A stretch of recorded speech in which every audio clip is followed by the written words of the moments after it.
नमस्कार, आप देख रहे हैं नॉक न्यूज और मैं हूं आपके साथ तान्या पाठक। एक ऐसा नाम जिससे मैक्सिको कांपता था।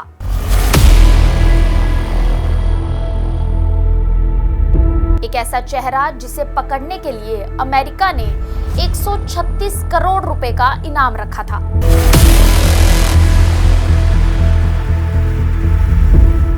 एक ऐसा ड्रग लॉर्ड जिसने कभी शराब तक को हाथ नहीं लगाया था, लेकिन अमेरिका की सड़कों को फैंटानिल और कोकीन के जहर से भर दिया था।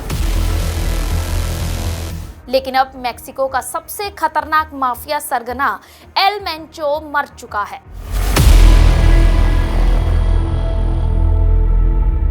और उसकी मौत के बाद पूरा देश हिंसा, आगजनी और डर के माहौल में जी रहा है।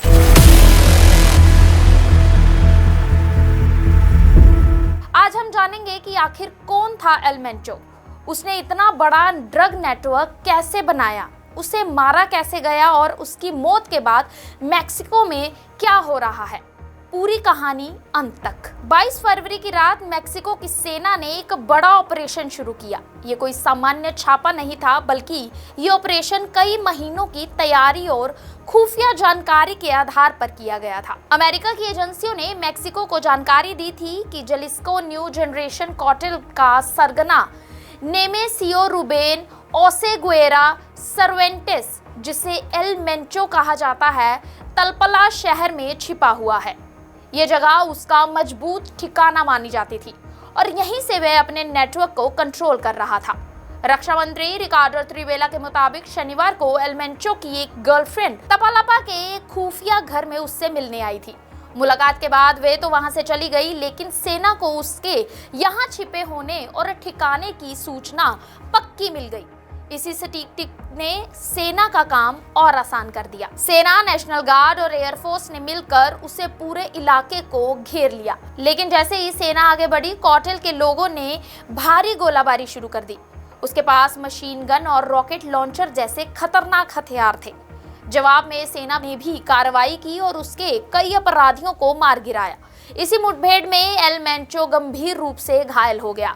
उसे हेलीकॉप्टर से अस्पताल ले जाया जा रहा था, लेकिन रास्ते में ही उसकी मौत हो गई। जैसे ही एल मेंचो की मौत के बाद उसकी खबर सामने आई, उसके समर्थक सड़कों पर उतर आए।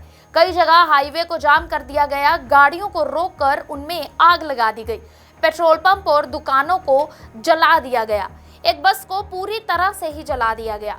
प्यूटा, वोल्टा जैसे टूरिस्ट शहरों में धुआं फैल गया और लोग डर के मारे एयरपोर्ट से भागते नजर आए। एयर कनाडा ने वहां की फ्लाइट्स रोक दी और कहा, लोगों से ये भी एक एडवाइजरी जारी की है कि वहां वे बिल्कुल भी ना जाएं। हालात इतने खराब हो गए कि कई जगह स्कूल बंद कर दिए गए और सेना को सड़कों पर तैनात करना पड़ा। इस पूरे सैन्य अभियान और उसके बाद हुई कार्टेल की जवाबी हिंसा में 25 जवानों और 34 गैंगस्टर सहित कुल 62 लोगों की मौत हुई है। फिलहाल स्थिति को काबू करने के लिए जलिस्को में 2000 से ज्यादा सैनिकों को तैनात किया गया है। एल मेंचो कोई सामान्य अपराधी नहीं था, वह मैक्सिको के सबसे बड़े ड्रग कार्टेल CJNG का प्रमुख था। उसका जन्म 17 जुलाई को मैक्सिको के ही एक छोटे से गांव में हुआ था। उसका परिवार गरीब था और उसने बचपन में ही पढ़ाई को छोड़कर खेतों में काम किया था। लेकिन पैसा कमाने के लिए वह अपराध की दुनिया में चला गया और अमेरिका पहुंच गया, जहां उसने ड्रग्स का काम शुरू किया। उसे ड्रग तस्करी के आरोप में अमेरिका में गिरफ्तार किया गया और 3 साल जेल में रहने के बाद उसे मैक्सिको वापस भेज दिया गया। इसके बाद उसने पुलिस की नौकरी भी की, लेकिन बाद में वह पूरी तरह से ड्रग कार्टेल से जुड़ गया। कुछ साल बाद उसने अपना खुद का कार्टेल बनाया, जिसे जलिस्को न्यू जनरेशन कार्टेल यानी CJNG कहा गया। धीरे धीरे ये कार्टेल मैक्सिको का सबसे ताकतवर ड्रग नेटवर्क बन गया। ये कोकीन, मेथ, हेरोइन और फैंटानिल जैसे ड्रग्स अमेरिका और दूसरे देशों में सप्लाई करता था। फैंटानिल एक बेहद ही खतरनाक ड्रग है, जिसकी वजह से अमेरिका में हर साल हजारों लोगों की मौत होती है। इसी वजह से अमेरिका ने एल मेंचो को सबसे खतरनाक अपराधियों में शामिल किया था और उस पर 136 करोड़ रुपए का इनाम रखा था। उसका कार्टेल इतना ताकतवर था कि उसने कई बार मैक्सिको की सेना को भी चुनौती दी। 2015 में उसके लोगों ने सेना के हेलीकॉप्टर को रॉकेट लॉन्चर से गिरा दिया गया था। इससे साफ था कि वे कोई साधारण गैंग नहीं बल्कि एक पूरी तरह से संगठित और हथियारों से लैस नेटवर्क था। अब उसकी मौत के बाद सबसे बड़ा सवाल ये है कि आगे क्या होगा।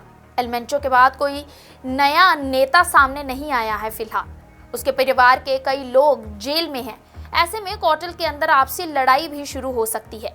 यही वजह है कि अभी उसके समर्थक सड़कों पर हिंसा कर रहे हैं ताकि वे अपनी पूरी ताकत दिखा सके और दूसरे कार्टेल उनके इलाके पर कब्जा न कर सके। इससे पहले भी मेक्सिको में ऐसा हो चुका है। जब ड्रग लॉर्ड एल चैपो को गिरफ्तार किया गया था तब भी देश में ऐसे ही हिंसा बढ़ गई थी।